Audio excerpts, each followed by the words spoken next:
ब्रह्मा विष्णु महेश्वर अजर अमर होइनन्, उहाँहरूको पनि आविर्भाव अर्थात् जन्म तथा तिरोभाव अर्थात् हुन्छ। प्रमाणका लागि कृपया हेर्नुहोस् देवी भागवत महापुराण। कृपया अवश्य सुन्नुहोस् जगतगुरु तत्वदर्शी सन्त रामपालजी महाराजका अमृत वचन, सबै पवित्र धर्महरूका पवित्र शास्त्रहरूका आधारमा। पहले तो हम अपने सदग्रंथों से पहचानेंगे कि कैसा है भगवान। जैसे पवित्र हिंदू धर्म के अंदर चारों वेदों को एथेंटिक मानते हैं कि वेदों में जो लिखा वो फाइनल है, लेकिन वेदों का जो लेख है मूल पाठ संस्कृत भाषा में है। अपनात्मा ज्ञान जो होता है, ज्ञान वो किसी भी भाषा में हो, ज्ञान तो ज्ञान ही होता है। जैसे हम अपनी चाहे हरियाणवी भाषा में बोल के वो बात बता दें और चाहे जिस भाषा को कोई समझता हो उसमें बोलकर बता दें, वो ज्ञान श्रेष्ठ हो, यथार्थ हो, तो उसका समझना जरूर आवश्यक है। अब एक भाषा को जान लेने से विद्वान नहीं हो जाता। जैसे संस्कृत भाषा को जानते थे ब्राह्मण वर्ग, और इन्हीं को पहले सतयुग त्रेता द्वापर तक इन्हीं को शिक्षा ग्रहण का आदेश था, दूसरे वर्ग को नहीं था, वर्ण को नहीं था। परमात्मा चारों युगों में आए हैं। सतयुग में सत सुकृत नाम से आए, तब इस मनु जैसे ऋषियों से मिले, ब्रह्मा से मिले, विष्णु से मिले, शिव जी से मिले। इनको यथार्थ ज्ञान समझाया, इन्होंने ध्यान से सुना, लेकिन बाद में काल ने इनकी बुद्धि को बदल दिया कि ये झूठ बोलता है, ऐसा कुछ नहीं है। तो तीनों ने बगावत कर दी, भगवान की वाणी को स्वीकारा नहीं। मनु जी ने भी परमात्मा का नाम बिगाड़ दिया कि ये वामदेव है। वाम माने उल्टा, उल्टे अर्थ करने वाला, क्योंकि कबीर परमेश्वर कहते थे मैं परमात्मा हूं, तो इस बात का बहुत मजाक उड़ाते थे वो कि ये भगवान है, ये ब्रह्मा विष्णु महेश से भी ऊपर मानता है, मेंटल है, मेंटल। और वो कहा करते कि भगवान तो निराकार है, प्रकाश ही प्रकाश है। परमात्मा कहा करते कि ऊपर भी मैं ही हूं, नीचे भी मैं ही हूं, दोनों ठोड़ पर मैं ही हूं। तो उसका नाम वामदेव रख लिया, वामदेव। वाम माने उल्टे, उल्टा, उल्टी खोपड़ी वाला। वामदेव उल्टी खोपड़ी वाला भगवान नहीं माना। कहने का भाव किसी ने नहीं माना परमात्मा को परमात्मा। त्रेता युग में मुनिंदर नाम से आए थे और द्वापर में करुणा में नाम से आए थे, जो सुपद सुदर्शन के गुरुजी बने थे। और त्रेता युग में आए थे जो मंदोदरी और नल नील, और लंका के अंदर जो एक चंद्र विजय भाट था, उसके 16 सदस्यों ने नाम लिया था। और भी कुछ एक अच्छी आत्माओं ने परमात्मा की शरण ग्रहण की थी। तो अब कलयुग के अंदर वो परमात्मा आए और अपना यथार्थ ज्ञान स्वयं ही बताना पड़ता है परमात्मा को प्रत्येक युग में आके। तो अब जो परमेश्वर आए थे 600 वर्ष पहले बनारस में, उसमें भी परमेश्वर यही कहा करते थे कि तुम जिन भगवानों की पूजा करते हो, इनकी पूजा का विधान वेदों में नहीं है। और ब्रह्मा विष्णु महेश को आप अजरो अमर मानते हो, ये अजर अमर नहीं है, इनकी जन्म मृत्यु होती है। तीन देव की जो करते भक्ति, उनकी कदे ना हो मुक्ति। इन तीनों देवताओं की 600 वर्ष पहले परमात्मा ने बताया था कि दुर्गा इनकी माता है और काल इनका पिता है। लेकिन उस समय इन ब्राह्मण वर्ग के जो गुरुपद पर विराजमान थे व्यक्ति, उन्होंने परमात्मा का घोर विरोध किया और करवा दिया जनता से, और कहा कि कबीर तो अशिक्षित है, ये क्या जाने संस्कृत भाषा को, ये तो जुलाहा है, धानक है, हम ब्राह्मण हैं, हमने संस्कृत को पढ़ा, ऐसा कुछ नहीं लिखा हुआ इन पुराणों में। ये सर्वेश्वर है, महेश्वर है, कोई इनके माता पिता नहीं, मृत्युंजय है, कालज्ञ है। आज तक मूर्ख बना रही थी हमारे को ये संस्कृत भाषा के जानने वाले। और परमात्मा ने 600 वर्ष पहले लिखा था कि इनकी जन्म मृत्यु होती है, इनके माता पिता हैं।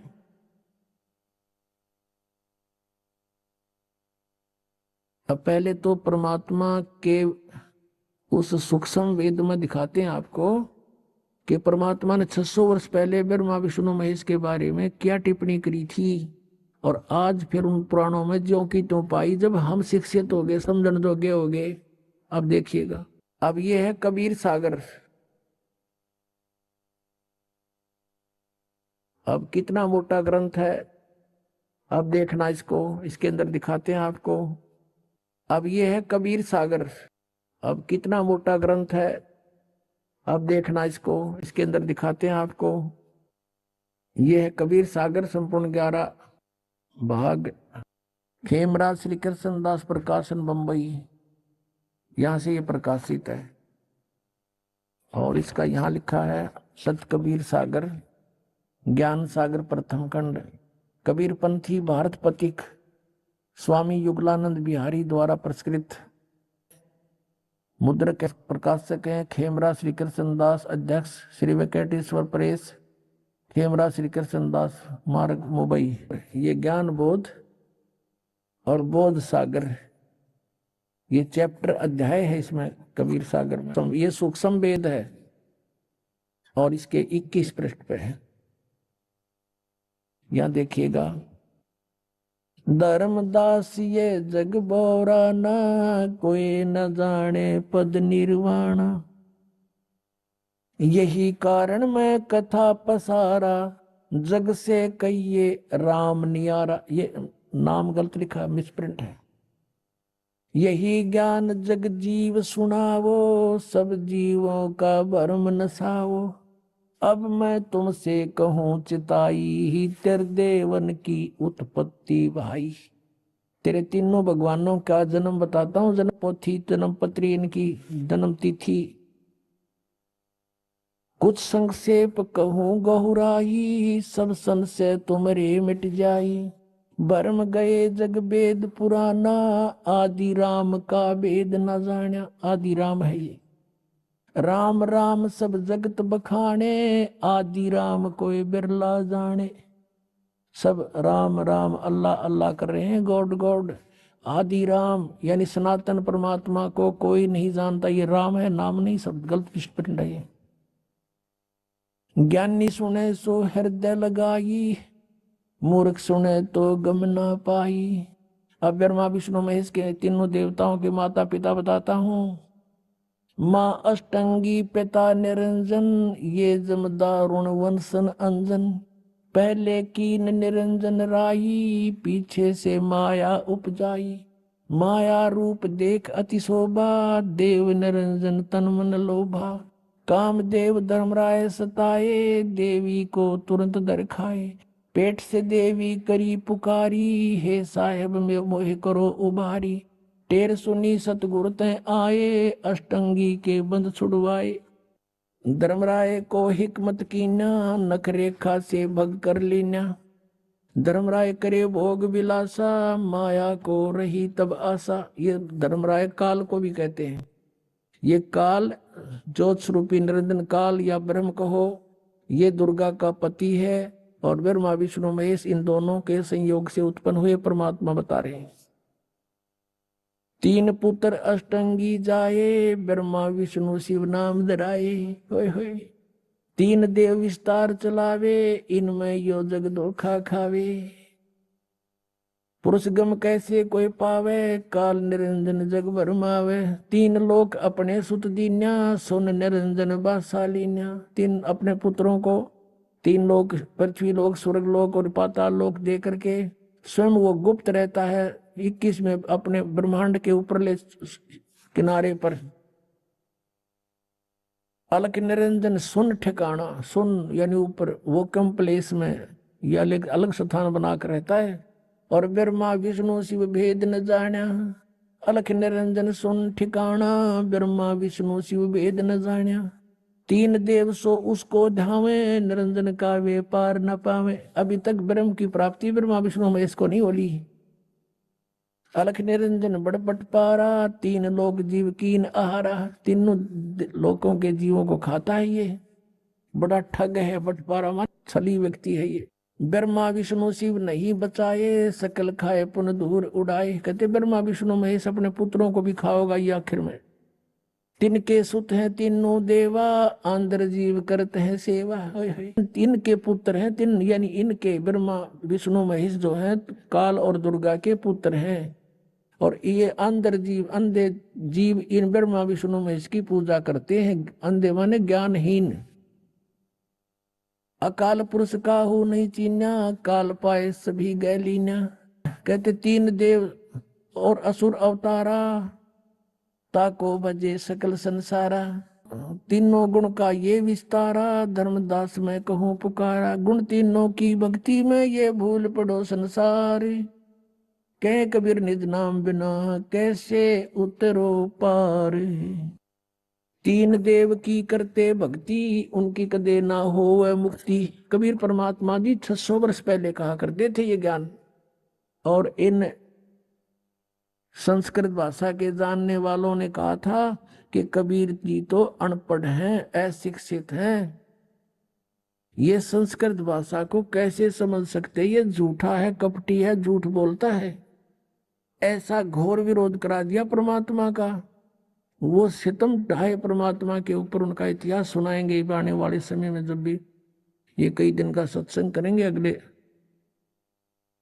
क्योंकि 3 दिन का सत्संग, 3 का भी 2.5 दिन का समझ लो ये तो। इसमें तो परमात्मा की भूमिका बनती है। इसलिए 17 से 21 अभी फरवरी का 5 दिन का सत्संग होगा, उसमें और विशेष डिटेल बताई जाएगी। तो अब सिंपल सा आपको बताते हैं कि क्या हुआ कि परमात्मा 600 वर्ष पहले आकर ये कह के गए थे कि ब्रह्मा विष्णु महेश के ये माता पिता हैं, इनकी जन्म मृत्यु होती है, ये अजरमर नहीं है, ये नासवान है, ये पूजा के, इनकी पूजा से मोक्ष नहीं। इनकी जब आप जन्म मृत्यु तो मैं मोक्ष कैसे देंगे? हमें मोक्ष चाहिए गीता जी वाला। गीता जी अध्याय नंबर 15 के श्लोक नंबर 1 से 4 में कहा कि तत्वदर्शी संत की ऊपर लटके हुए, ऊपर को जड़, नीचे को तीनों गुण रूपी शाखा, तीनों गुण रूपी शाखा वाला उल्टा लटका हुआ संसार रूपी वृक्ष है। ऊपर को जड़ तो पूर्ण परमात्मा है और ब्रह्मा विष्णु महेश रूपी इसकी शाखाएं हैं। और तत्वदर्शी संत वो होगा जो इसके सभी भाग बता देता है। उसके पश्चात परमेश्वर के उस परम पद की खोज करनी चाहिए, जहां जाने के बाद साधक फिर लौट कर कभी नहीं आते। गीता जी अध्याय नंबर 15 के श्लोक 4 में कहा है। और जिस परमेश्वर ने सब ब्रह्मांडों की रचना की है उसी की भक्ति करो, अन्य की नहीं। अध्याय नंबर 18 के श्लोक नंबर 62 में कहा कि अर्जुन तू सर्वभाव से उस परमेश्वर की शरण में जा, उसकी कृपा से तू परम शांति को और सनातन परम धाम को प्राप्त होगा। अपने आत्माओं, अब ब्रह्मा विष्णु महेश ही नासवान और ब्रह्म गीता ज्ञान दाता ये ब्रह्म है। ये चौथे अध्याय के 5वें 9वें श्लोक में, दूसरे अध्याय के 12वें श्लोक में, 10वें अध्याय के दूसरे श्लोक में कहता है कि तेरे और मेरे बहुत जन्म हो चुके हैं अर्जुन, तू नहीं जानता मैं जानता हूं। तो ये ब्रह्म भी नासवान। और कबीर परमात्मा कहते हैं ठहर पकड़ ठहर रहिए।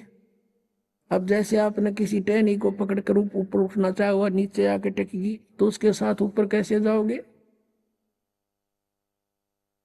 अब आपको दिखाते हैं श्री शिव पुराण के अंदर कि ब्रह्मा और विष्णु और शिव जी के कौन है माता पिता।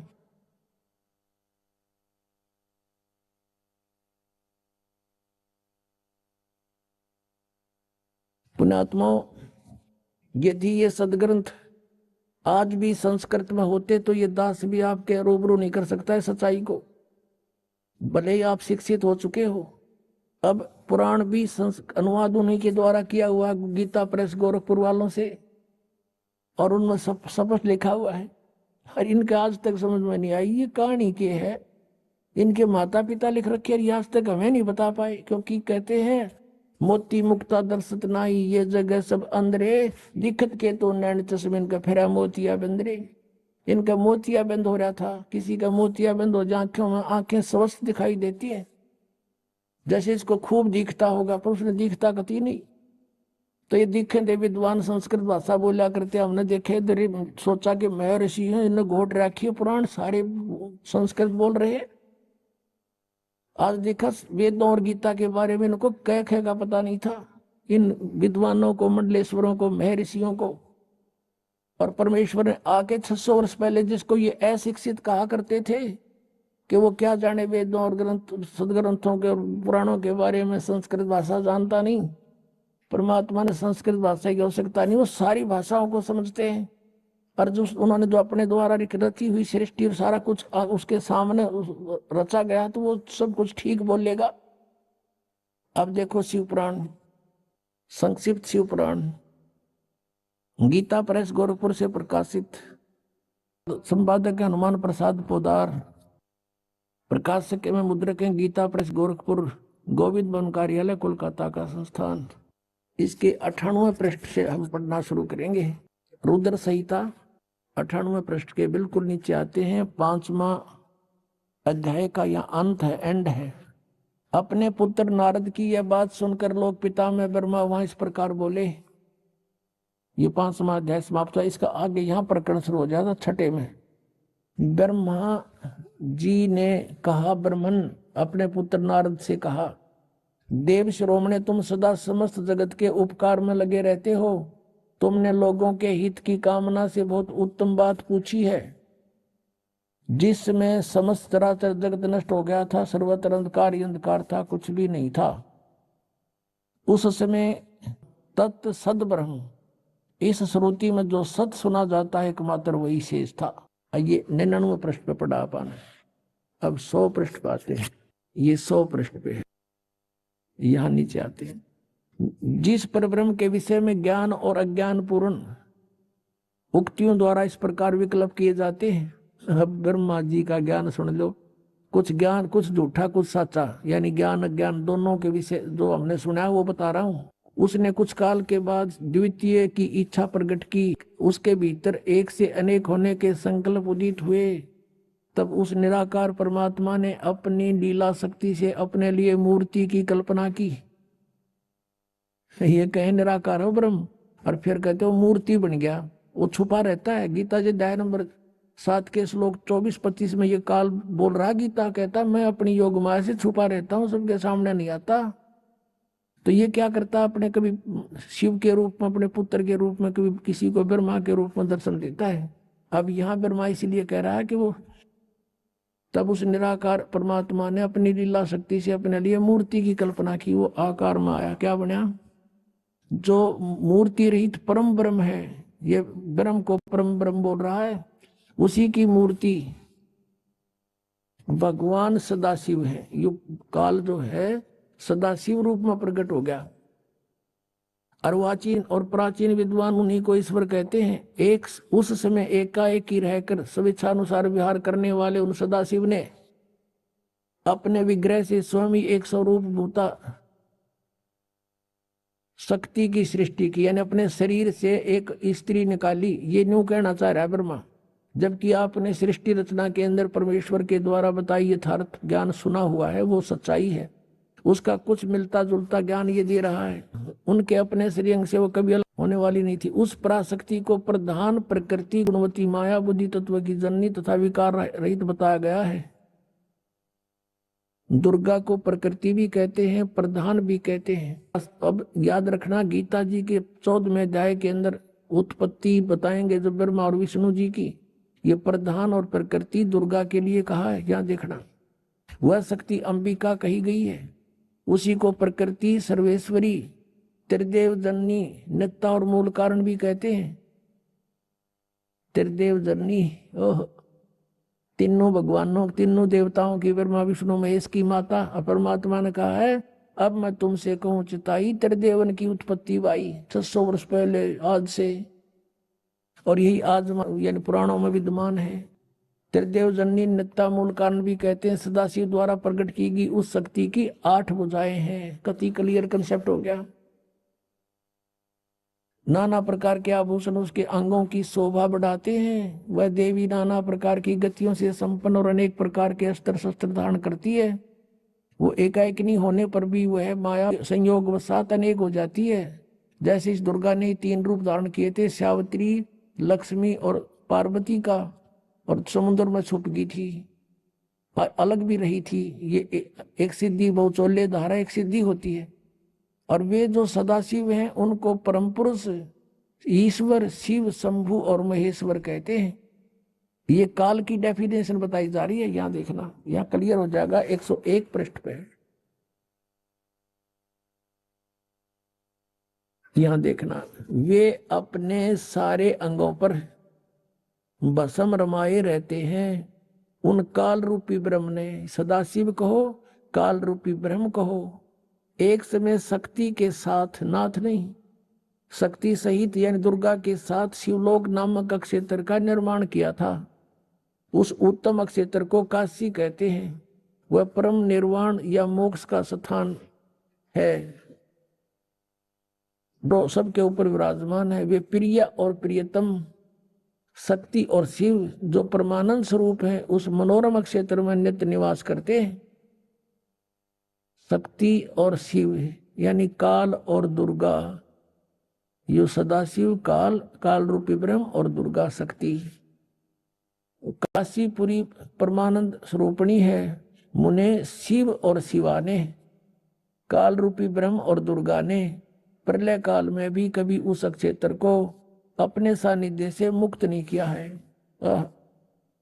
देव से एक समय उस आनंद वन में रमण करते हुए शिवा और शिव के मन में यह इच्छा हुई कि कोई बालक बच्चा पैदा करें। ये दुर्गा और काल के मन में आई कि दूसरे पुरुष की सृष्टि करनी चाहिए, यानी कोई संतान उत्पत्ति करें। जिस पर यह सृष्टि संचालन का महान भार रखकर हम दोनों केवल काशी में रहकर स्वेच्छानुसार विचरें और निर्वाण धारण करें, ऐसा निश्चय करके शक्ति सहित सर्वव्यापी परमेश्वर शिव ने अपने वाम भाग के 10वें अंग पर अमृत मल दिया, यानी पति पत्नी व्यवहार किया। फिर तो वहां से एक पुरुष प्रकट हुआ, एक बालक का जन्म हुआ। देखना 102 पृष्ठ पे।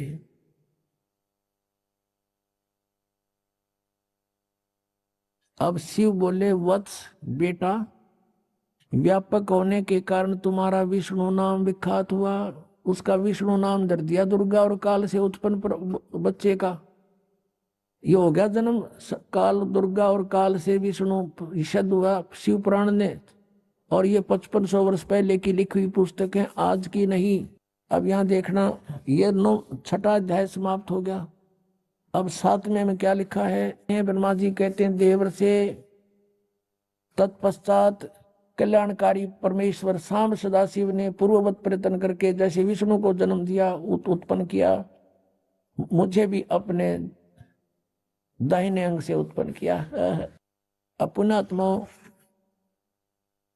अब इनने कोई पूछने वाला हो, इनमें ऋषिया ने 5500 वर्ष हो गए इस पुराणों को लिखे हुए, आज तक ये हमें कह नहीं बता सके। जब इन पर आश्रित थे, ब्लाइंड फेथ किया करते थे कि बड़े विद्वान पुरुष हैं, संस्कृत भाषा को जानने वाले हैं, और परमात्मा से हमारे को इसलिए दूर रखा, भगवान की वाणी को स्वीकार करने नहीं दिया और परमात्मा को परमात्मा नहीं मानने दिया।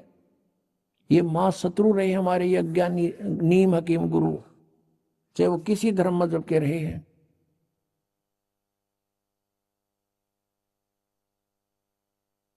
अब यहां पर अब 2 तो सिद्ध हो गए कि दुर्गा और काल से शिव और ब्रह्मा जी की, विष्णु जी और ब्रह्मा जी की उत्पत्ति तो स्पष्ट होगी, कंसेप्ट क्लियर हो गया। अब रह गया शिव। अब यहाँ ये विचलित हो गया अनुवाद करता कि यहाँ प्रकरण चल रहा है जन्म उनके उत्पत्ति का, तो विष्णु मूल संस्कृत में विद्वान है, मूल पाठ में। यहाँ उसने सोचा विष्णु शिव जी से शिव की उत्पत्ति कैसे लिखूं, हाथ कांप गए। अब लेकिन कहते हैं, चोर चुरावे तुमड़ी गड्ढा पानी में, वो गड्ढा हुआ ऊपर सच्चाई छनी ना। अब दिखाता हूं आपको, विद्वेश्वर संहिता पृष्ठ नंबर 24, 25, 26 पे। एक समय ब्रह्मा और विष्णु जी का इस बात पर झगड़ा हो गया।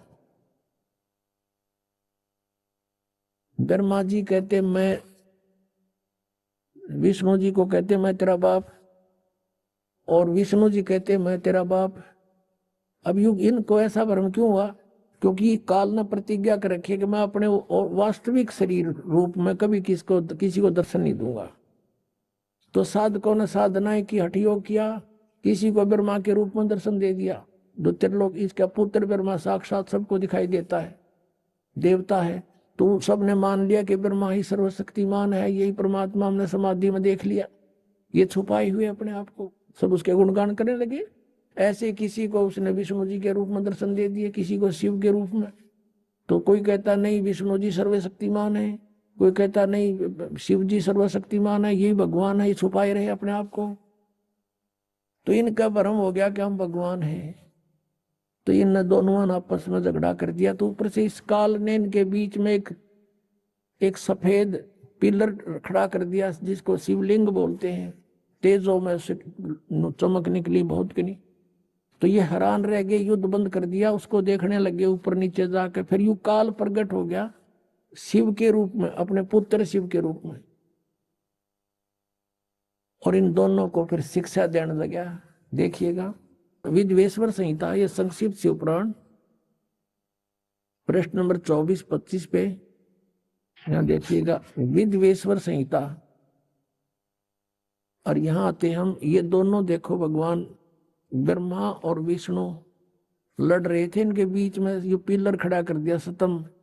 फिर वो खुद आ गया शिव के रूप में। नीचे देखिएगा, अब ब्रह्मा और विष्णु ने पूछा प्रभु सृष्टि आदि 5 कृत्यों के लक्षण क्या हैं, ये हम दोनों को बताइए। भगवान शिव बोले, ये काल बोला मेरे कृत्यों को समझना अत्यंत गहन है, तथापि मैं कृपा पूर्वक तुम्हें उनके विषय में बता रहा हूं। ये 5 अपने कृत्य बता दिए। ये देखना, ये 25 पे हमने पढ़ा, अब 26 पे पढ़ रहे हैं।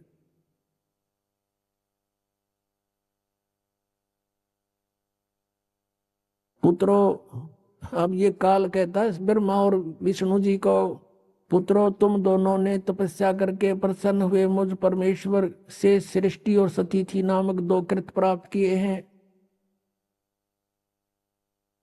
तुमने, तुम्हारे को जो एक विभाग दिया है वो मैंने दिया, पर तुमने पहले तपस्या की, तप के बदले में दिए हैं।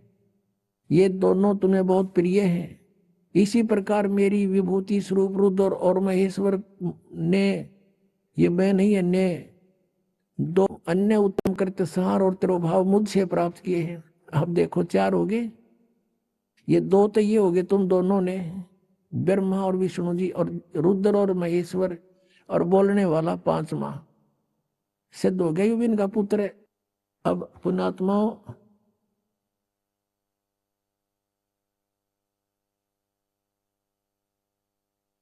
ये ज्ञान परमेश्वर ने 600 वर्ष पहले कहा था धर्मदास जी को, और धर्मदास जी से कहा था तुम अभी डंडोरा ना पीटिए इसका, आन देश में फिर इन सब की जो ना गांठ बांध देंगे। अभी तो ये हमने मूर्ख समझ रहे हैं, जनता हमारे बच्चों को मुझसे दूर किए बैठे हैं, बिजली पीढ़ी आओगी जब देखेंगे इन्हें।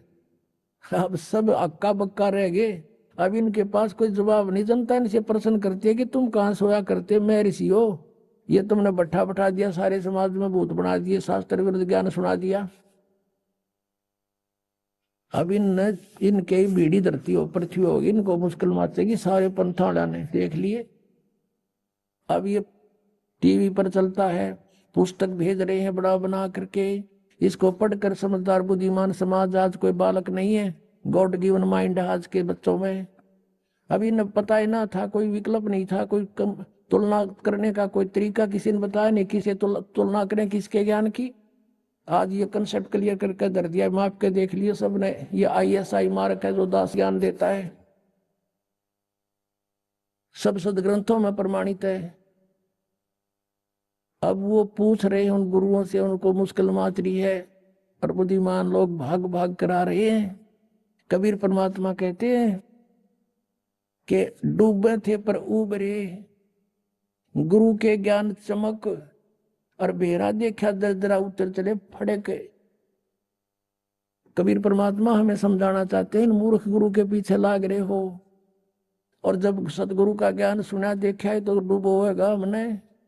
कि पहले बेड़े हुआ करते, नौका के स्थान पर फ्लोटिंग जो है ना, एक फ्लोटिंग बना लिया करते, पूरा लंबा चौड़ा लकड़ी इसका सूखा, और उसको ऊपर फूस फास के ऊपर डाल लेते थे लकड़ ऊंचे ऊंचे, तो वो बेड़ा बोला करते, बेड़ा। और उस बेड़े के ऊपर बैठ के पार करा करते दरिया को, बहुत पुराने समय का वो है। तो कहते परमात्मा कहते हैं कि जब तुम्हें संत मिल जावे, सच्चा गुरु, तो इस तरह जंप लगा जाना उस डूबने वाले बेड़े ते, भाग लेना। कैसे कि डूबे थे पर उबरे, गुरु के ज्ञान चमक, गुरु के ज्ञान को देखकर ऐसे चमक गए नो, एकदम चौकस हो गए, चौकन्ने हुए कि किसी ने बता दे नो, देख डूबेगा, ये टूटा पड़ा बेड़ा तुम्हारा, आ जाइए, ये बिल्कुल ठीक है, इस पर आ जाओ फटाफट। तो कहते हैं देख के अपने बेड़े को, टूटे हुए को, एकदम फड़क के कूद गए दूसरे पे, एक सेकंड की भी विचार नहीं करे, डूबे इस पर। तो क्या बताते हैं कि जब तुम्हें ये ज्ञान होगा कि जो ज्ञान तुम्हें प्राप्त है वो डुबोने वाला है, तो ऐसे वहां से तुरंत भागना पड़ेगा, जैसे एकदम जंप लगा के जान बचाने वाली बात होती है। तो कबीर परमात्मा कहते हैं बेरा देखा, डूबे थे पर उबरे, गुरु के ज्ञान चमक, चमक माने नो चौकस हो गए, एकदम चमक का पड़ा करे। और भेड़ा देखा जरजरा, यानी टूटा फूटा, तो नाश डुबोएगा, तो उत्तर चले फड़क, फड़क के जैसे कोई पशु के पास में जाकर हॉर्न बजा दे, वो एकदम फड़क के भाग गया करे। कहते नो फड़क के कूद गए दूसरे बेड़े पे, यानी ऐसे गुरु को बदल लेना चाहिए। उस नकली गुरुओं को इस तरह तुरंत त्याग देना पड़ेगा आपको जान बचाने के लिए। अब आपको दिखा दिया ये कि ब्रह्मा विष्णु महेश के कोई माता पिता नहीं, और इनके इतिहास में, इनकी जीवनी में लिखा है इनके माता पिता हैं। और जो ये पांचवा कौन है, ये ब्रह्म है, यही गीता का ज्ञान दे रहा है। देखिएगा फिर शिव पुराण, ये वही शिव पुराण है, गीता प्रेस गोरखपुर से प्रकाशित।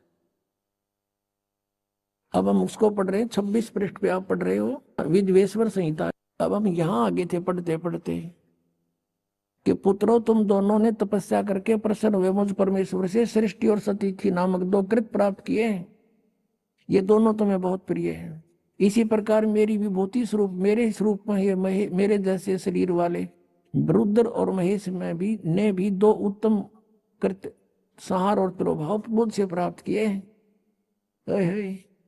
तो इसका मतलब हो गया ये पांचवा कौन है, ये ब्रह्म है, काल है, काल रूपी ब्रह्म है। ये यहाँ ये क्या कहता है कि मैंने पूर्व काल में अपने स्वरूप भूत मंत्र का उपदेश किया है, जो ओंकार के रूप में प्रसिद्ध है, वही महामंगलकारी मंत्र है। सबसे पहले मेरे मुख से ओंकार ओम प्रकट हुआ, जो मेरे स्वरूप का बोध कराने वाला है। ओंकार वाचक है, मैं वाच्य हूं, यह मंत्र मेरा स्वरूप ही है।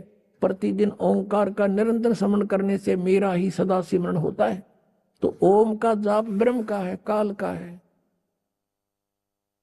मेरे उत्तरवर्ती मुख से अकार का, पश्चिम मुख से उकार का, दक्षिण मुख से मकार का, पूर्ववर्ती मुख से बिंदु का तथा मध्यवर्ती मुख से नाद का प्राकट्य हुआ है। यानी 5 अवय हैं इसमें, अकार, उकार और मकार और बिंदु और नाद। इन 5 से मिलकर ये ओम बना है। प्रणव, प्रणव बोलते हैं इसको, प्रणव। इस प्रकार 5 अवयों से, 5 अंगों से युक्त ओंकार का विस्तार हुआ। इन सभी अवयों से एकीभूत होकर यह प्रणव ओम नामक एक अक्षर हो गया। ओम इति एकाक्षरम ब्रह्म विहारण मामनुसमरण यह प्रयाति तदन्देहम स याति परमाम गतिम। गीता जी के अध्याय नंबर 8 के श्लोक 13 में गीता का ज्ञान ये ब्रह्म ही दे रहा है। इति सिद्धम, वो कह रहा मेरा एक ओम अक्षर है, नथिंग एल्स। और यहाँ जो इन्होंने नकलियान बना रखा है ना, ओम नमः शिवाय, ये 5 अक्षर का मंत्र है। ये ओम नमः शिवाय कोई मंत्र नहीं है मूल पाठ में। ये अनुवाद करता कि अपनी अड़ंगा अड़ाया हुआ है, इसलिए ये गोठ लिया ओम नमः शिवाय, ओम नमः शिवाय। अरे तो सीधा ओम मंत्र बता रहा है, नथिंग एल्स। अपने आत्मा एक तो ये सिद्ध हो गया कि गीता जी का ज्ञान ये काल रूपी ब्रह्म ही बोल रहा था, ये यहाँ भी कह रहा है मेरा वो मंत्र है, ये ब्रह्मा विष्णु महेश का पिता है, दुर्गा इनकी माता, इति सिद्धम। और ये तीनों नासवान है, ये दिखाते हैं आपको, जन्म है तो मृत्यु भी होगी इनकी। श्री देवी पुराण देखिए, गीता प्रेस गोरखपुर से प्रकाशित, संपादक है हनुमान प्रसाद पोदार चिमनलाल गोस्वामी। ये गीता प्रेस गोरखपुर से प्रकाशित है। अब देखिएगा इसके 123 पृष्ठ पे, तीसरा स्कंद। अब भगवान विष्णु अपनी माता दुर्गा की स्तुति करते हुए बोले, तुम शुद्ध स्वरूपा हो, ये सारा संसार तुम्हीं से उद्भासित हो रहा है। मैं ब्रह्मा और शंकर हम सभी तुम्हारी कृपा से विद्यमान हैं। हमारा आविर्भाव यानी जन्म और तिरोभाव माने मृत्यु हुआ करता है। हमारा तो जन्म और मृत्यु होता है, केवल तुम ही नित्य हो, जगत जननी हो, प्रकृति और सनातनी देवी हो। भगवान शंकर बोले, देवी यदि माँ भाग विष्णु तुम्ही से प्रकट हुए हैं तो उनके बाद उत्पन्न होने वाले ब्रह्मा भी तुम्हारे ही बालक हुए। फिर तमोगुणी लीला करने वाला शंकर क्या तुम्हारी संतान नहीं हुआ? अर्थात मेरी भी माँ तुम ही हो, अर्थात मुझे भी जन्म देने वाली उत्पन्न करने वाली तुम ही हो। शिवे संपूर्ण संसार की सृष्टि करने में तुम बड़ी चतुर हो। इस संसार की सृष्टि सतिथि और संहार में तुम्हारे गुण सदा समर्थ हैं। उन्हीं तीनों गुणों से उत्पन्न हम ब्रह्मा विष्णु एवं शंकर नियमानुसार कार्य में तत्पर रहते हैं। अब इस पवित्र पुराणों ने ये स्पष्ट कर दिया, पवित्र देवी पुराण ने 5 कंसेप्ट क्लियर कर दिए इसमें। एक तो ये कर दिया कि ब्रह्मा विष्णु महेश का जन्म मृत्यु होता है, ये नासवान है। दूसरा ये कर दिया कि प्रकृति दुर्गा है, प्रकृति दुर्गा को कहते हैं। और तीसरा ये कर दिया कि ये रजगुण ब्रह्मा है, सतगुण विष्णु और चौथा तमगुण शिव जी। और तीसरा ये कर दिया, चौथा ये कर दिया कि ये इनकी माता है दुर्गा और ब्रह्मा विष्णु महेश की यह दुर्गा माता है। और पांचवा ये कर दिया कि रजगुण ब्रह्मा है, सतगुण विष्णु, तमगुण शिव जी। चौथा और पांचवा कर दिया कि ये केवल नियमित कार्य ही कर सकते हैं, यानी किसी के कर्म में ये परिवर्तन नहीं कर सकते। आपका जैसा कर्म है वैसा ही दे सकते हैं। आपके भाग में दुख है तो ये कोई परिवर्तन नहीं कर पाएंगे। केवल पूर्ण परमात्मा कबीर परमेश्वर आपके प्रारब्ध के पाप को काट कर आपको सुख दे सकता है। उसके हाथ में कलम है, वो सर्वशक्तिमान है। अन्य ना ब्रह्म कर सकता ना परब्रह्म कर सकता, केवल पूर्ण ब्रह्म कर सकता है, वो सत्पुरुष है। अब यहाँ आपको दिखाते हैं, ये विष्णु जी स्वीकार करते हैं कि मैं छोटा सा बालक था, तब मुझे माँ के आपके दर्शन हुए थे, आप मुझे पालने पर झुला रही थी। देखिएगा ये वही तीसरा स्कंद है, पृष्ठ 120 पर पढ़ रहे हैं, पहले 123 पे पढ़ा था। संक्षिप्त देवी पूरा भागवत। अब विष्णु जी कह रहे हैं ये वे ही दिवांगना हैं, ये वही देवी हैं जिनके प्रलय वर्ण में, यानी जब जल ही जल था, सारा पानी ही पानी था, मुझे दर्शन हुए थे, उस समय मैं बालक रूप में था। विष्णु जी बता रहे हैं मेरा याद आ गया, माँ देखी थी मैंने कभी, और मुझे पालने में झुला रही थी। वट वृक्ष के पत्थर पर एक सुदृढ़ सैया बिछी थी, उस पर लेट कर मैं पैर के अंगूठों को अपने कमल जैसे मुख में लेकर चूस रहा था। अपने आत्माओं परमात्मा कहा करते, निरंजन धन तेरा दरबार, निरंजन धन तेरा दरबार, जहाँ पर तनिक ना न्याय विचार, जहाँ पर तनिक ना न्याय विचार। पाखंडी की पूजा जग में संत को कहें लबाड़, पाखंडी की पूजा जग में संत को कहें लबाड़। अज्ञानी को परम विवेकी, ज्ञानी को मूड गंवार। निरंजन धन तेरा दरबार, निरंजन धन तेरा दरबार। जहाँ पर तनिक न न्याय विचार। आउनुहोस् अब हामी ती श्रद्धालुको अनुभव सुन्नेछौँ जसले जगद्गुरु तत्त्वदर्शी सन्त रामपालजी महाराजबाट दीक्षा प्राप्त गरिसकेका छन् तथा उहाँले बताउनु भएको भक्ति मार्गमा अघि बढिरहेका छन्। नमस्कार दिदी। नमस्कार हजुर। के नाम होला हजुरको? शान्ति ताम्राकार। कहाँ बस्नुहुन्छ? म नेपाल पोखरा देशापट्टि 3। सन्त रामपालजी महाराजजीबाट मन्त्र दीक्षा कहिले प्राप्त गर्नुभयो? 2012 मा। सन्त रामपालजी महाराजजीबाट मन्त्र दीक्षा लिनुभन्दा पहिले हजुर कसको भक्ति गर्नुहुन्थ्यो? त्यो त पुर्खौली हिन्दू धर्म कोही नै गर्थे। त्यो चाहिँ ब्रह्मा विष्णु महेश्वर शिव गणेश पार्वती सबैको चाहिँ भक्ति नै गर्थे र यसमा चाहिँ सबभन्दा धेरै चाहिँ मैले शिवजी भगवानलाई मान्थेँ कि बचपनदेखि नै भगवान शिवको भक्ति गर्दा गर्दा गर्दा गर्दा हैन सानो सानोमा चाहिँ मेरो आमाहरूले अनि मेरो फुपूहरूले भगवान शिवको भक्ति गर्यो भने मनको इच्छा पुरा हुन्छ अनि भोलि चाहिँ यौवन अवस्थामा चाहिँ आफूले मन पराएको श्रीमान पनि पाइन्छ भन्ने गर्नुहुन्थ्यो र स्वस्थानीको व्रत पनि हरेक सालमा 1 महिनाभरि चाहिँ व्रत बस्थेँ र यसरी गर्दा गर्दा चाहिँ म बच्चामा धेरै यो चाहिँ भजन कीर्तनहरूमा पनि जान्थेँ र यसो गर्दा गर्दा म चाहिँ एउटा चाहिँ यो गुरु पनि बनाउन पुगेँ। भक्ति भावमा मेरो एकदम लगाव थियो बचपनदेखि नै र गुरु चाहिँ मैले यो चाहिँ बालयोगेश्वर प्रेम रावतलाई मैले गुरु बनाउन पुगेँ। यसमा चाहिँ म चाहिँ 15 वर्ष उमेरदेखि मैले चाहिँ यो साधना पनि गर्न थालेँ र प्लस म यो भगवान शिवजीको पनि भक्ति गर्दै गएँ र भगवान शिव चाहिँ हर बखत मसँग छ भन्ने मसँग हिँडिराख्नु भएको छ भन्ने मलाई आवाज चाहिँ एकदम भइरहेको थियो र यो बालयोगेश्वरको भक्ति गर्दाखेरि पनि उहाँले चाहिँ मन्त्र दिनुभएको थियो र त्यो मन्त्र गर्दा गर्दा चाहिँ बचपनदेखि नै एकदमै त्यो मलाई चाहिँ एकदमै दुःखको आभास पनि हुन्थ्यो अनि त्यो चाहिँ बालयोगेश्वरजीले चाहिँ दिनुभएको मन्त्र गर्दा गर्दा गर्दा गर्दा उसको चाहिँ एउटा अमेरिकन चाहिँ श्रीमती थियो। त्यो आँखा बन्द गरेर त्यो मन्त्र गर्दा गर्दा त्यो बालयोगेश्वर र उहाँको श्रीमती चाहिँ त्यो के अरे अमेरिकन मलाई सबै देख्थ्यो।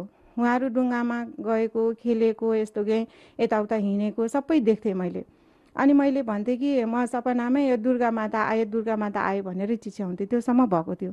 त्यस्तै गरी गरी अनि मैले चाहिँ उठेर चाहिँ यो उको चाहिँ बालयोगेश्वरको चाहिँ मैले प्रवचनहरू पनि मैले ठाउँ ठाउँमा गएर गरेको थिएँ। सन्त रामपालजी महाराजजीको शरणमा कसरी जानुभयो? कसरी गएँ भनेर भन्दाखेरि चाहिँ यस्तै गरेर अनि त्यसपछि एक दिन चाहिँ मेरो चाहिँ सोमबारको व्रतै थियो। नुहाइधुवाइ गरेर म बाहिर बसिराखेको थिएँ आँगनमा अनि यो एकजना चाहिँ 2जना बच्चाहरू सानो त्यस्तै 12-15 वर्षको बच्चाहरू इन्डियन बच्चाहरूले चाहिँ ज्ञानगङ्गा ले लो यस्तो गर्दै आयो। अनि के ल्याएको रहेछ भनेर अलिकति तल हेर्दाखेरि अहिले यो सन्त रामपालजी महाराजजीको चाहिँ फोटो गुरु गोविन्दको ठुलो रातो फोटोमा एउटा गाडीमा लगाएर अनि के अरे ब्रह्मा विष्णु महेश्वरको चाहिँ माता पिता को हो यस्तै यस्तै भन्दै प्रचार गर्दै अनि 2जना बच्चाहरूले चाहिँ एकजना बाटोको वारी एकजना पारी यसरी किताब बेच्दै ल्याएको थियो। अनि के हो भनेर यसरी लिएँ ज्ञानगङ्गा। नाम कति राम्रो छ, नाम कति निर्मल छ, यो के होला यस्तो अनि कति हो भनेर भनेको। अनि त्यो बच्चाले माई 10 रुपये ले लो। 10 रुपये? यति मोटो किताबको जम्मा 10 रुपये? हाँ दे दो न, 10 रुपये दे दो, ले लो, बहुत अच्छा किताब है यसरी भन्नुभयो। ए ल ठिक छ भनेर 10 रुपैयाँ दिएर म किताब लिएँ। त्यसपछि किताब लिएर भित्र पढ्न थालेँ अनि त पढ्दा त बेसरी राम्रो लाग्यो तर केही बुझिन पनि राम्रो पनि लाग्यो। एक दिन चाहिँ मैले बिहानैदेखिबाट किताब फेरि त्यो ज्ञानगङ्गा किताब म पढ्दै गएँ सुरुदेखिबाट पढ्दै गएँ। जब त्यसमा चाहिँ ओम तत्सत भनेर चाहिँ लेखेको ठाउँमा म पुगेँ अनि त्यसमा चाहिँ म त्यो किताब हेर्दै त्यो किताबको अक्षरहरू जम्मै यसरी कमिला चलेको जस्तो चल्न थाल्यो। अनि म मेरो आँखा बन्द गरेँ। मेरो श्रीमान साथमै हुनुहुन्थ्यो, टिभी हेरिराख्नु भएको थियो। अनि हेर्नु न यो कस्तो कमिला जस्तो अक्षरहरू चलिरहेछ, मैले केही पढ्नै सकेको छैन, किन यस्तो भइरहेको छ। तब फेरि मैले चाहिँ के अरे यो किताब चाहिँ सत्य गुरुले लेख्नु भएको हो भने मैले यो चाहिँ पढ्दैछु, मलाई राम्रो लागिरहेको छ, मलाई अझै पढ्ने शक्ति दिनु भनेर मैले प्रण गरेँ, मैले पुकारेँ भगवान्लाई। अनि त्यसपछि फेरि किताब पढ्न थालेँ। किताब पढ्न थाल्दाखेरि त्यो अक्षर चाहिँ एकदम ठुल्ठुलो भएर जुन फिल्म हेर्न जाँदाखेरि चाहिँ त्यो के अरे एडभर्टाइजहरू आउँछ, हेडलाइनहरू आउँछ, त्यस्तै गरेर अक्षर ठुल्ठुलो बन्दै गयो। मै पढ्दै गएँ, फेरि अर्को अक्षर आयो, पढ्दै गयो, त्यो अक्षर ठुल्ठुलो बन्दै गयो। मलाई पढाउँदै लानुभयो। त्यो पढाउँदै लाने पनि को हो त्यो मलाई थाहा पनि भएन। त्यसपछि ओहो, अनि त्यो किताब पढेदेखिबाट त्यो किताब लिएर म सुतेँ, निन्द्रा लाग्यो मलाई, एकदम सुखको आभास भयो। मसँग कोही हुनुहुन्छ, मेरो आधार कोही हुनुहुन्छ, यस्तो मलाई आभास भयो। अनि म चाहिँ 6 महिनाको लागि म गएको थिएँ आयरल्यान्ड। अनि मैले छोरीलाई भन्न लागेँ मलाई अब नेपाल पठाइदे, म यो गुरुजीसँग म नाम दीक्षा लिन जान्छु, यो गुरुजी त हरियाणामा हुनुहुन्छ अरे भनेर भने। अनि त्यसपछि छोरीले चाहिँ ल ठिक छ भनेर मलाई 2 महिनामै नेपाल फर्काइदिनु भयो। त्यसपछि गुरुजीका म नाम दीक्षा लिन गएँ। सन्त रामपालजी महाराजजीको नाम दीक्षा लिएँ। हजुरले भन्नुभयो कि पहिला बालयोगेश्वरजीसँग हजुरले गुरु बनाउनु भएको थियो र मन्त्र दीक्षा लिनुभएको थियो, र मन्त्र दीक्षा लिँदा हजुरले धेरै चिजहरू बालयोगेश्वरजी कहाँ हुनुहुन्छ, के गर्दै हुनुहुन्छ, उहाँहरूको पति पत्नी घुम्नु भएको त्यस्तो दृश्यहरू पनि देख्नुहुन्थ्यो अरे। फेरि त्यस्तो शक्तिशाली मन्त्रको भक्ति छोडेर तपाईँ सन्त रामपालजी महाराजजीको भक्तिमा किन लाग्नुभयो त? मैले भगवान शिवजीको मूर्ति ल्याएर जब मैले घरमा राखेँ, म आजभन्दा भोलिभन्दा पर्सि म धेरै बिरामी हुँदै गएँ, धेरै बिरामी हुँदै गएँ। म आफूलाई म आवाजमा राख्न सकिनँ। म औषधि गर्दा गर्दा म हत्तु परिसकेँ, मलाई निको भएन। मैले यहाँ देखाएन, त्यहाँ देखाएन, मैले हरेक ठाउँमा देखाएँ, तर म राम्रो भएन।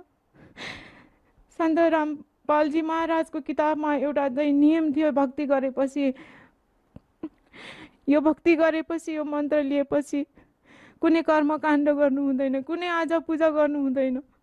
म के गरौँ? मलाई यो मन्त्र लिएपछि राम्रो हुन्छ। मलाई त्यो पछाडिपट्टि चाहिँ इन्टरभ्यूहरू कुनै भगतजीहरूको दिएको थियो, नाम नम्बर समेतहरू दिएको थियो। मैले त्यो हेरेर मलाई पनि निको हुन मन पनि लागेको छ, तर मलाई ब्रह्मा विष्णु महेश्वरको पूजा म छोड्न पनि चाहन्थेन। मैले मेरो सासूलाई सोधेँ, आमा म यहाँ जाउँ, तर यो मन्त्र गुरुजीले दियो भने म ठिक हुन्छु रे, तर मैले यो भक्ति मैले केही गर्न सक्दिनँ, तपाईँहरूको काजक्रिया मैले गर्न सक्दिनँ भन्दा सासूले पनि भन्नुभयो कि त ठिक हुन्छस् भने त जा। त्यसरी भन्नुभयो र म गएँ। गुरुजी सन्त रामपालजी महाराजजीबाट मैले नाम दीक्षा पाएपछि अनि त्यहाँ गुरुजीको चाहिँ आशीर्वादमा लाइन लागिरहेको रहेछ। अनि गएँ, म पनि लाइन लागेपछि अनि अघिल्लोतिर चाहिँ जेन्ट्स भगतहरूको लाइन रहेछ, पछाडितिर चाहिँ लेडिजको लाइन रहेछ। सबैजनाले यस्तो चाहिँ घाँटी उठाइ जम्मै उतातिर हेरिरहेको थियो, के हेरेको होला भनेर। अनि मैले पनि हेरेँ, हेर्दाखेरि गुरुजी सन्त रामपालजी महाराजजी आशीर्वाद दिँदै आइराख्नु भएको रहेछ जेन्ट्सतिरबाट। म पनि हेरेँ, गुरुजीलाई देख्ने बित्तिकै म कसलाई भेटेँ, म कहाँ देखेँ, कहाँबाट म तर्पिएँ। भगवान् मैले यहाँ भेटेँ, भगवान् यहाँ पो रहेछ। म धेरै रुन मन लाग्यो, मलाई रुन मन लाग्यो। तर म फेरि अगाडि पछिको मान्छेहरू देखेर मलाई लाजले म रुन पनि सकिनँ। म त्यहीँ तर्पी फेरि गुरुजी आउनुभयो, सन्त रामपालजी महाराजजी आउनुभयो। तब मैले फेरि हातमा 10 रुपियाँ मैले गुरुजीको भेटको लागि मैले हातमा लिएको थिएँ। गुरुजी आशीर्वाद दिँदै आउनुभयो र मेरो हातमा 10 को नोट थियो। गुरुजीले अनि 10 रुपियाँ नोट टिप्नुभयो। त गुरुजीले फेरि कहाँबाट, किधर से आए, नेपाल से आए तू? अनि मैले टाउको मात्रै हल्लाएर भने, अच्छा बेटी, ठिक है बेटी, यसरी आशीर्वाद दिनुभयो। गुरुजीले त्यो 10 रुपियाँ आफ्नो खल्टीमा राख्नुभयो, गुरुजीले आशीर्वाद दिनुभयो। त्यसपछि म भक्ति गर्दै गएँ। गुरुजीको दयाले म थाहै नपाइकन म निको पनि हुँदै गएँ। सन्त रामपालजी महाराजको ज्ञान मन्त्रको प्रभावले म निको हुँदै गएँ। अरू के लाभ प्राप्त भयो हजुरलाई? लाभ त अब दिनौँ लाभ भइरहेको छ हजुर, हेर्नुहोस्। अब म त्यसमा चाहिँ कुनै मुख्य पोइन्टहरू मात्रै म भन्न चाहन्छु। जस्तै कि म यो चाहिँ गुरुजी सन्त रामपालजी महाराजजीको चाहिँ ज्ञान दीक्षा मन्त्र लिएपछि म भक्ति गर्दै थिएँ र मलाई चाहिँ कुनै कामले म काठमाडौँ जानु परेको थियो र काठमाडौँबाट फर्किँदाखेरि नाइट बसमा म एक्लै परेको थिएँ र एउटा मात्र सिट रहेछ। अनि त्यो सिटको चाहिँ साइडको सिटमा चाहिँ त्यो सिट बिग्रेको रहेछ, सबै फुल थियो। त्यो सिटमा म बसेँ र बिग्रेको सिटमा चाहिँ मैले आफ्नो झोला राखेँ। अनि कहिले एक्लै नहिँडेको त्यो दिनमा एक्लै नाइट बसमा मलाई बेसरी डर लागिरहेको थियो। म के हुन्छु, अब नाइट बसमा हिँडिरहेको छु, म के गर्छु। तर पनि फेरि सन्त रामपालजी महाराजले दिनुभएको भक्ति चाहिँ म गर्दै थिएँ र भक्ति गर्दा गर्दै म डरले कापी पनि राखेको थिएँ मन्त्र गर्दा गर्दै। अनि यस्तो मेरो चाहिँ शरीर यस्तो चलेको जस्तो भयो, तर म आँखा बन्द गरिरहेको थिएँ। मेरो शरीरले कसैको शरीरमा टच भयो जस्तै भयो। आँखा बन्दै नै थियो।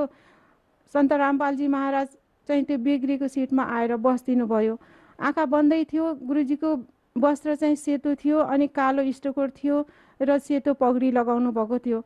अनि काठमाडौँदेखिबाट मुगलिङसम्म गुरुजी मैसँग हुनुहुन्थ्यो। जब मुगलिङबाट अनि यता आउन थालेपछि अनि मलाई एकदम म फ्री भएँ। मलाई त्यो एउटा लाभ भयो होइन। जस्तै कि मलाई चाहिँ डरमा चाहिँ मलाई परमात्माले सन्त रामपालजी महाराजले मलाई चाहिँ साथ दिनुभयो। सन्त रामपालजी महाराजीको चाहिँ भक्ति लिनुभन्दा पहिला म धेरै बिरामी भइरहेको थिएँ। जस्तै प्रेसर हाई भइरहेको थियो, मलाई निन्द्रा लाग्थेन, डिप्रेसन भइरहेको थियो।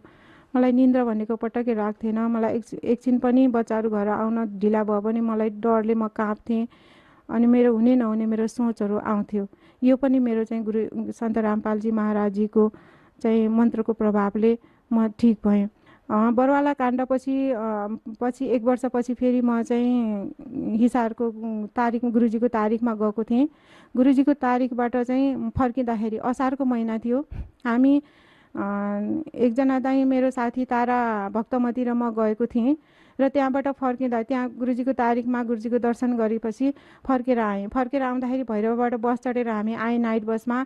तारिकबाट फर्केर आउँदा हामी भैरव आइपुग्यौँ। अनि भैरवबाट नाइट बस चढेर आउँदाखेरि पानी बेसरी परिरहेको थियो। नारायणघाटको चाहिँ बाटो हुँदै आएको थियो। त्यतिखेर बाटो राम्रोसँग बनेको थिएन, पहिरो गइरहेको थियो र बत्ती पनि गएको थियो।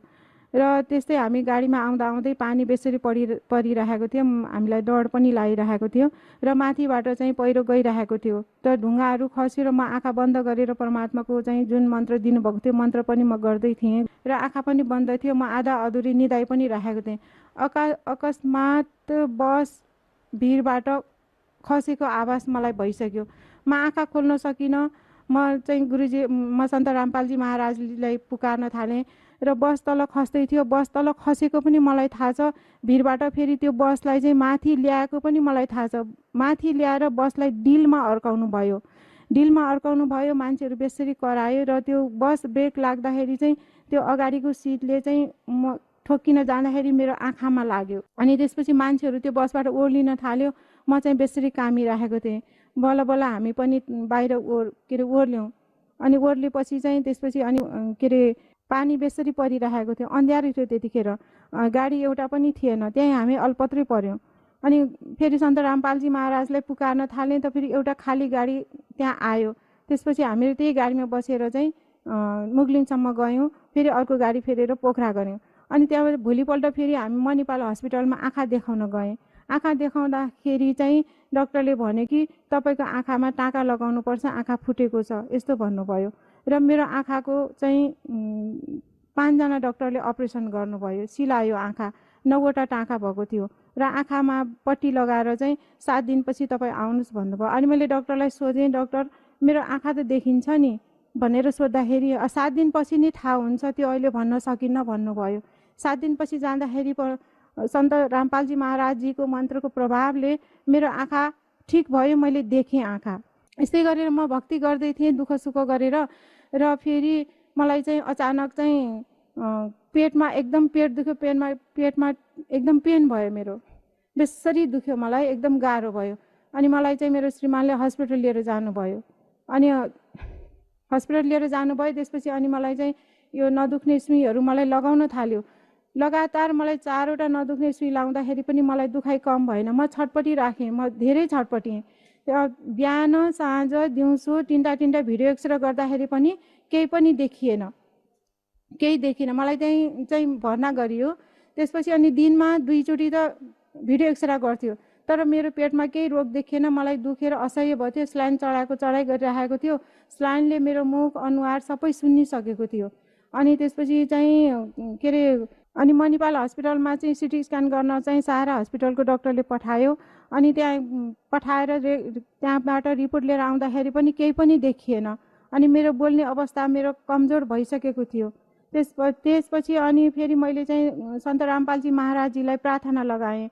अनि सन्त रामपालजी महाराजबाट मलाई चाहिँ आदेश आयो कि हस्पिटल पनि चेन्ज गर्नु, डाक्टर पनि राम्रो चेन्ज गर्नु, तब परमात्मा दया गर्नुहुन्छ भने सन्त रामपालजी महाराजको आदेश आयो। अनि त्यति आदेश आएपछि फेरि त्यसको भोलिपल्ट गण्डकी हस्पिटलमा मलाई फेरि सहारा हस्पिटलको डाक्टरले त्यहाँ सिटी स्क्यान गर्न पठाउनु भयो। त्यहाँ मेरो चाहिँ 9 दिन भइसकेको थियो यस्तो अवस्थामा सहारा हस्पिटलमा। अनि गण्डकी हस्पिटलमा चाहिँ सिटी स्क्यान गर्न पठाएपछि त्यहाँबाट रिपोर्ट आयो।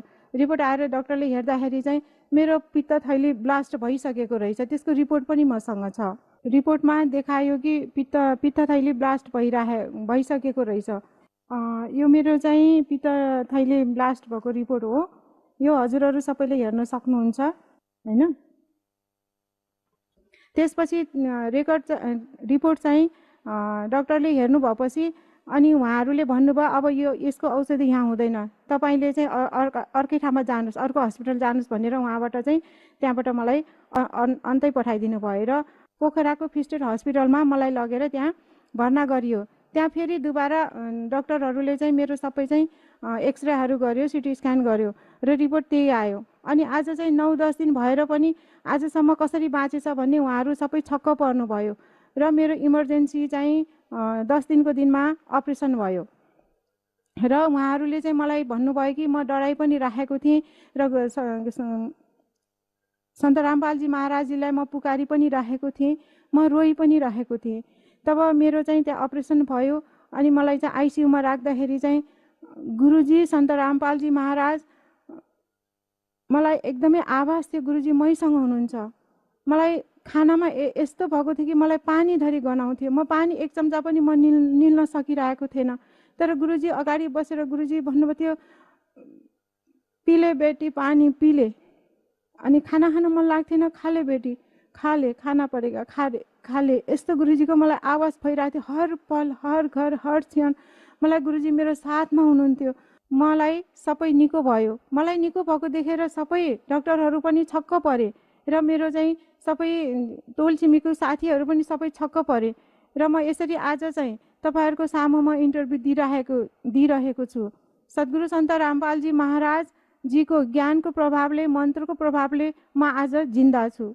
अन्तमा टिभी हेरेर बसिरहनुभएका नेपाली भगत समाजका दाजुभाइ तथा दिदीबहिनीहरूमध्ये यदि कोही सन्त रामपालजी महाराजजीबाट मन्त्र दीक्षा लिन इच्छुक हुनुहुन्छ भने उहाँहरूले सन्त रामपालजी महाराजजीबाट मन्त्र दीक्षा कसरी प्राप्त गर्न सक्नुहुन्छ, यसको विषयमा केही भनिदिनुहोस् न। नेपालको विभिन्न टिभी च्यानलहरूमा सद्गुरु सन्त रामपालजी महाराजको सत्सङ्ग आइरहेको छ र त्यो सत्सङ्गमा तलपट्टि चलिरहेको हुन्छ। नेपालको नामदान केन्द्रहरूको नम्बर दिइरहेको हुन्छ। हजुरहरूलाई कसैलाई पनि कुनै पुस्तक मगाउनु परे या सद्गुरु सन्त रामपालजी महाराजले दिनुभएको निःशुल्क मन्त्र लिन चाहनुहुन्छ भने त्यो नम्बरमा फोन गरेर तपाईँले पुस्तक पनि मगाउन सक्नुहुन्छ र नाम दीक्षा पनि लिन सक्नुहुन्छ। आफ्नो जीवनको कल्याण गर्न सक्नुहुन्छ। धन्यवाद दिदी। नमस्ते हजुर।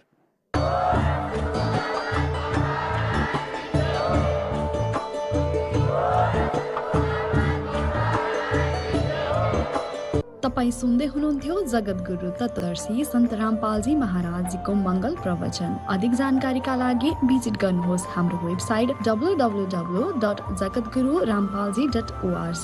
सन्त रामपालजी महाराजजीको शुभ